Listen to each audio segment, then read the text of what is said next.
Finally आम्ही आमच्या मित्रमंडळींना बाय करून अमेरिकेतून भारतात यायला निघालो. दुपारी 3ची कतार एअरवेज आमची होती. सकाळी नाश्त्यासाठी सँडविच बनवून घेतलं होतं. रिकाम्या घराला पुन्हा एकदा मन भरून पाहून घेतलं. या अपार्टमेंटमध्ये आम्ही 9 महिने राहिलो होतो. आम्ही फर्निश्ड अपार्टमेंटमध्ये राहत असल्यामुळे आम्हाला बाइंडअप करून निघणं खूप सोपं होतं. निघताना दरवाजा बंद करून चावी या बॉक्समध्ये ठेवायची होती. माझ्या सोसायटीमध्ये राहणाऱ्या माझ्या मैत्रिणी आम्हाला सी ऑफ करायला आलेल्या होत्या. समीरन आणि मीराला तर आम्ही नेहमीच मिस करतोय. सॅन फ्रान्सिस्कोवरून आमची फ्लाईट होती.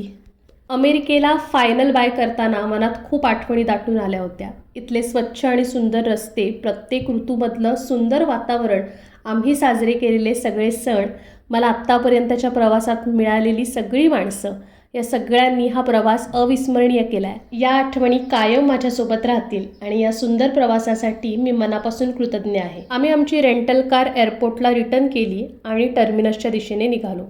बरं, इथे पोचल्यावर सुद्धा आणखी एका व्यक्तीची भेट अजून बाकीच होती. ते पाहूया पुढच्या व्हिडिओमध्ये. Stay tune.